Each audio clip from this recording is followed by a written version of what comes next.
प्रिय दर्शकगण एवं श्रोतागण, आपके अपने चैनल भक्ति सागर में आप सभी श्रोतागणों का, दर्शकगणों का, प्रियजनों का हार्दिक स्वागत है, अभिनंदन है। इसी भक्ति सागर को क्रम को आगे बढ़ाते हुए आज भगवद गीता के द्वितीय अध्याय के श्लोकों को पढ़ेंगे। तत्पश्चात ब्रह्मानंद जी का भजन प्रस्तुत करेंगे। चलिए शुरू करते हैं। ओम श्री सिद्धिविनायकाय नमः। ओम श्री सिद्धिविनायकाय नमः। ओम श्री सिद्धिविनायकाय नमः।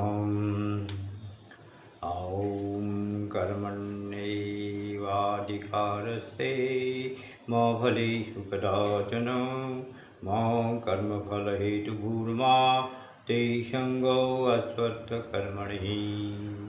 तुम्हें अपना कर्म कर्तव्य करने का अधिकार है, किंतु कर्म के फलों के तुम अधिकारी नहीं हो।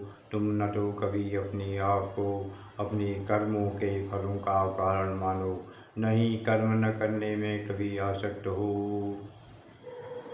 योगस्थः कुरु कर्माणि संगम त्यक्त्वा धनंजय सिद्धयो सिद्धयो समो भूत्वा समर्थं योगमुच्यते। हे अर्जुन, जय अथवा पराजय की समस्त आसक्ति त्याग कर समभाव से अपना कर्म करो, ऐसी क्षमता योग कहलाती है। दूरेण ह्यवरं कर्मं बुद्धियोगान् धनंजय बुद्धौ शरणं अन्विच्छौ कृपणां फलहेतवौ। हे धनंजय, भक्ति के द्वारा समस्त गर्हित कर्मों से दूर रहो और उसी भाव से भगवान की शरण ग्रहण करो। जो व्यक्ति अपने सकाम कर्म फलों को भोगना चाहते हैं वे कृपण हैं। बुद्धि युक्तो यदा जहाति उभे सुकृत दुष्कृत तस्माद्योगाय युज्यस्यं योग कर्मसु कौशलम्। भक्ति में संलग्न मनुष्य इस जीवन में ही अच्छे तथा बुरे कार्यों से अपने को मुक्त कर देता है। अतः योग के लिए प्रयत्न करो, क्योंकि सारा कार्य कौशल यही है। कर्मजं बुद्धियुक्ता ही फलं त्यक्त्वा मनीषिणः जन्म बंध विनिर्मुक्ता पदम गच्छन्त्यनाय नामयम्। इस तरह भगवत भक्ति में लगे रहकर बड़े बड़े ऋषि मुनि अथवा भक्तगण अपने आप को इस भौतिक संसार में कर्म के फलों से मुक्त कर लेते हैं। इस प्रकार वे जन्म मृत्यु के चक्र से छूट जाते हैं और भगवान के पास जाकर उस अवस्था को प्राप्त करते हैं जो समस्त दुखों से परे है।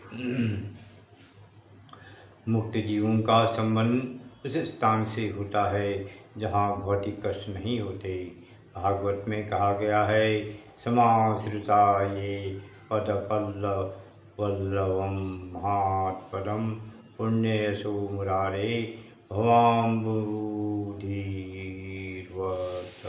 सत्पदम परम पदम पदम पदम यद विवदान तेषाम्। जिसने उन भगवान के चरण कमल रूपी नाव को ग्रहण कर लिया है, जो उद्देश्य जगत के आश्रय हैं और मुकुंद नाम से विख्यात हैं,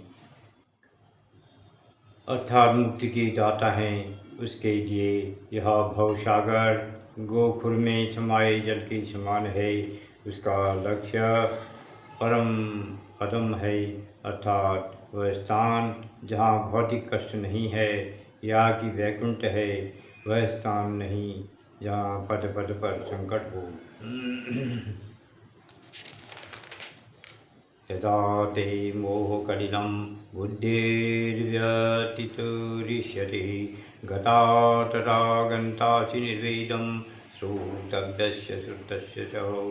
जब तुम्हारी बुद्धि मोहरूपी सघन वन को पार कर जाएगी तो तुम सुने हुए तथा सुनने योग्य सबके प्रति अन्यमनस्क हो जाओगे।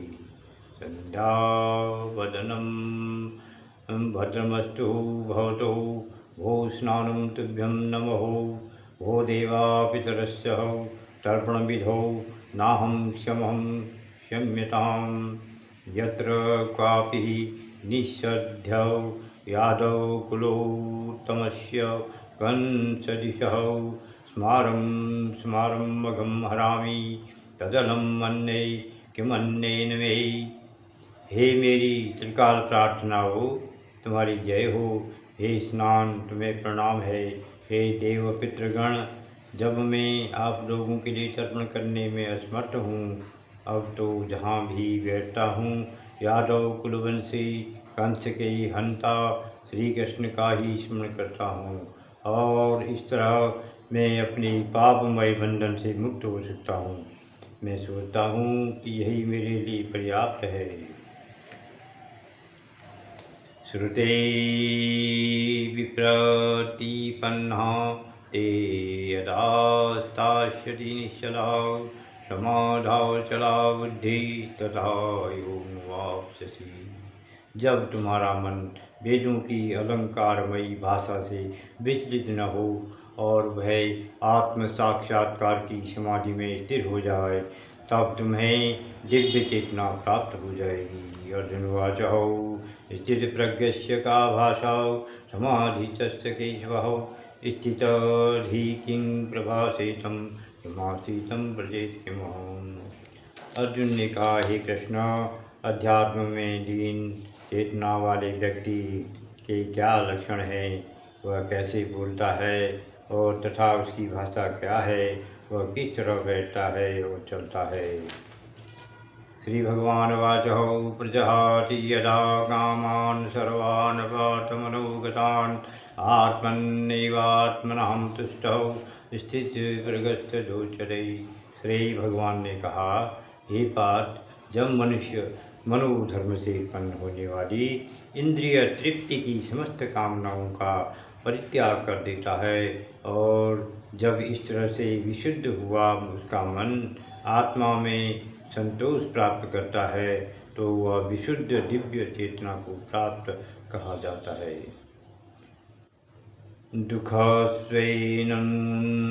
दुःखस्वेनुद्विग्नमनां सुखेषु विगतस्पृहौ वीतराय भयक्रोधौ स्थिरधीरमुनिरुच्यते। जो त्रय प्रतापों के होने पर भी मन में विचलित नहीं होता अथवा सुख में प्रसन्न नहीं होता और जो आसक्ति भय तथा क्रोध से मुक्त है, वह स्थिर मन वाला मुनि कहलाता है। यौ सर्वत्रानभिश्रेयस्त तत्र तत्र प्राप्त शुभाशुभम नाभिनंदन्ति न देष्टे तस्य प्रज्ञा प्रतिष्ठिता। इस भौतिक जगत में जो व्यक्ति न तो सुख की प्राप्ति से हर्षित होता है और न अशुभ के प्राप्त होने पर उसे घृणा करता है, वह पूर्ण ज्ञान में स्थित होता है। यथा संहरते चायं कूर्मो अंगानीव सर्वशः इंद्रियाणीन्द्रियार्थे विहतस्य प्रज्ञा प्रतिष्ठिता। जिस प्रकार कछुआ अपने अंगों को संकुचित करके खोल के भीतर कर लेता है, उसी तरह तो जो मनुष्य अपनी इंद्रियों को इंद्रिय विषयों से खींच लेता है, वह पूर्ण चेतना में दृढ़तापूर्वक स्थिर होता है। विषया विनिर्वर्तन्ते निराहारस्य देहिनः रसवर्जरसोऽप्यस्य परम दृष्टा निवर्तते। देहधारी जीव इंद्रिय भोग से भले ही निवृत्त हो जाए, पर उसमें इंद्रिय भोगों की इच्छा बनी रहती है, लेकिन उत्तम रस के अनुभव होने से ऐसे कार्यों को बंद करने पर वह भक्ति में स्थिर हो जाता है। एततो हि कौन्तेयं पुरुषस्य विपस्थितौ इंद्रियाणि प्रमाथीनि हरन्ति वृषभं मनः। हे अर्जुन, इंद्रियां इतनी प्रबल तथा वेगवान हैं कि वे उस विवेकी पुरुष के मन को भी बलपूर्वक हर लेती हैं, जो उन्हें वश में करने का यत्न करता है। मन को कृष्ण में लगाए बिना मनुष्य ऐसे भौतिक कार्यों को बंद नहीं कर सकता। परम साधु तथा भक्त यामुनाचार्य ने एक व्यवहारिक उदाहरण प्रस्तुत किया है। वे कहते हैं, यदवधि मम चेतः कृष्णपदारविंदे नव नव नर नव नवरसधामन्युद्धतं रन्तुमासीत तरवधीवत नारीसङ्गमे स्मर्यमाणे भवति मुखविकारौ सृष्टु निष्ठीवनं च।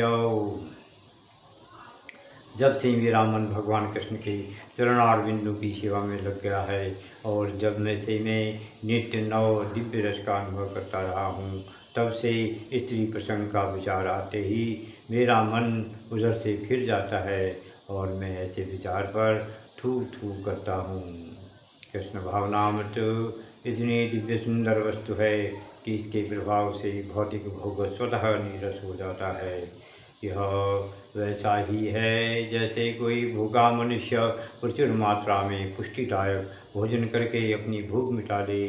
महाराज अम्बरीश भी परम योगी दुर्वासा मुनि पर इसलिए विजय पा सके क्योंकि उनका मन निरंतर कृष्ण भावनामृत में लगा रहता था।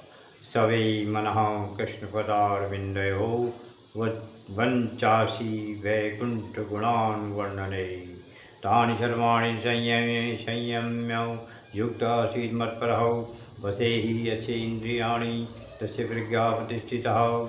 जो इंद्रियों को पूर्णतया वश में रखते हुए इंद्रिय संयमन करता है और अपनी चेतना को मुझ में स्थिर कर देता है, वह मनुष्य स्थिर बुद्धि कहलाता है।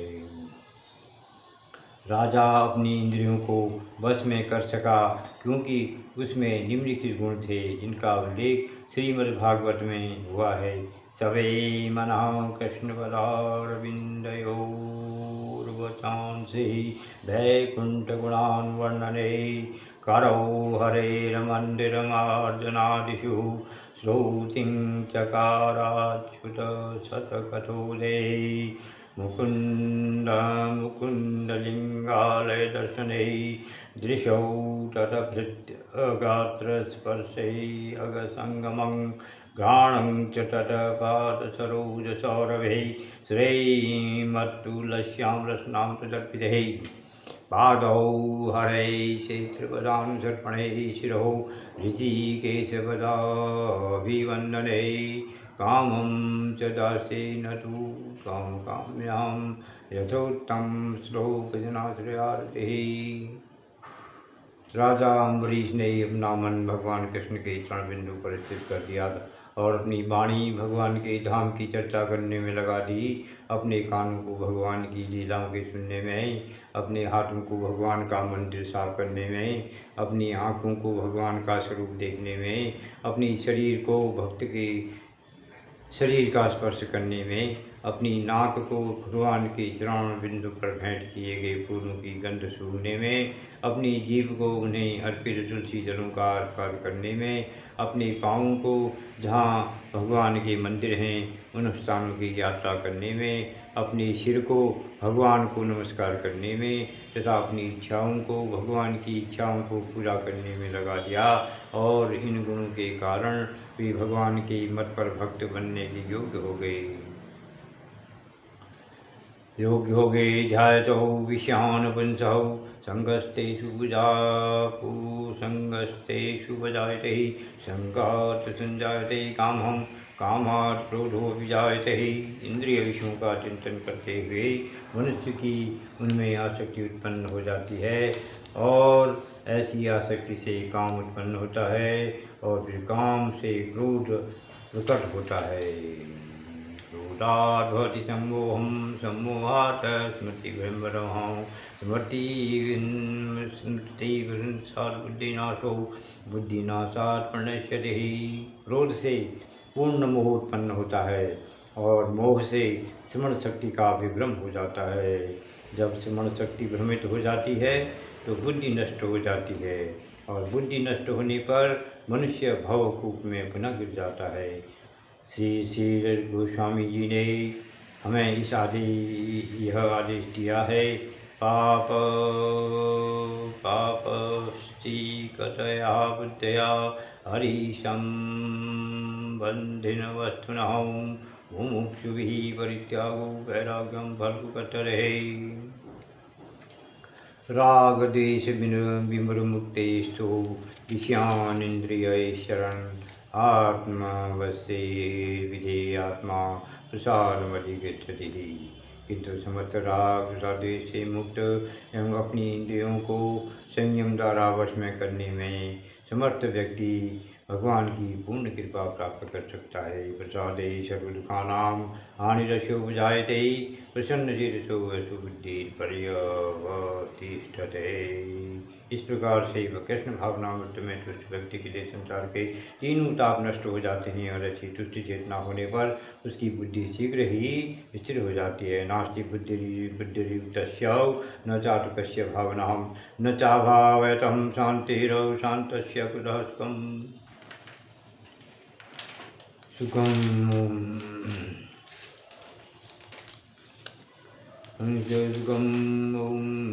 जो कृष्ण भावनामृत में परमेश्वर से संबंधित नहीं है उसकी न तो बुद्धि दिव्य होती है और न ही मन स्थिर होता है, जिसके बिना शांति की कोई संभावना नहीं है। शांति के बिना सुख हो भी कैसे सकता है। इंद्रियाणां हि चरतां यन्मनो अनुविधीयते तदस्य हरति प्रज्ञां वायुर्नामीवं वसिः। जिस प्रकार पानी में तैरती नाव को प्रचंड वायु दूर बाहर कर ले जाती है, उसी प्रकार विचरणशील इंद्रियों में से कोई एक भी जिस पर मन निरंतर लगा रहता है मनुष्य की बुद्धि को हर लेती है।